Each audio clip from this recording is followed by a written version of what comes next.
సముద్రంలోకి వదులుతుందమ్మా కరెక్ట్ వచ్చి అలాగా వార్తల్లో చూపిస్తున్నారు. సూర్యలంక ఇక్కడికి చూపిలా అన్నయ్య చూస్తున్నారా చేతి వస్తుందమ్మా మాకు.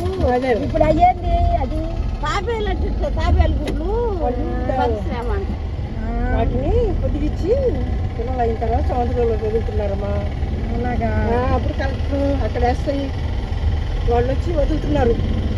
మేమేం చేసే అప్పుడు మొక్కైన వచ్చినప్పుడు ఏం చేసేవాళ్ళు అంటే ఇక్కడ తాబేలు వచ్చి తొక్కేది అక్కడ 2 రోజులు వచ్చి నానేది తర్వాత వెళ్ళి పలికి పెట్టి పైకి వెళ్ళాడా పలికి గుడ్లు పెట్టిన తర్వాత దాన్ని తొక్కేసుకున్నాం. వెనక మట్టి నెట్టి ఎట్టగట్ట అర్లార్లాగా పెట్టి గుడువులు ఉండేవాడు చూడు అమ్మోడికి వరకు అట్టగా అట్ట అర్లార్లార్లా పెట్టి పెగ్గొట్టుకొచ్చింది.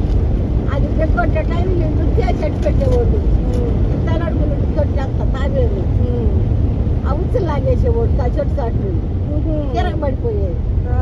ఇక తాబేల్ని ఆ గుడ్లు గుడ్లు పంచుకునేవాడు మర్చి 25 గుడ్లు అయ్యో గుడ్లు పంచుకొని తాబేల్నే కొసు తినేవాడు. అయ్యో నేను ఇంకేదో చెబుతున్నావు అనుకున్నాను సరోజ.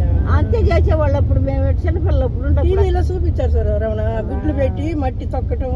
అవును ఎన్ని గుడ్లు పిల్లలు అయ్యే టయానికి అది వచ్చింది రమణ మళ్ళీ వచ్చి తెలుసు దానికి ఆ అవకాశం ఎవరు తెలుసు కదా వీళ్ళకి. డిస్కవరీ ఛానల్లో అవును చూపించేవాళ్ళు. డిస్కవరీ ఛానల్లో చూపించారేమో కానీ ఇక్కడైతే ఇది వచ్చే అవకాశం ఉండదు అక్క. ఇది బెగ్గొట్టుకుని వెళ్ళిపోయింది కదా వస్తాయమ్మాయి రావు ఉరుములకి మెరుపులకి పగిలిపోతాయి అంట. అయ్యే బయటపోతాయి భూమిలో.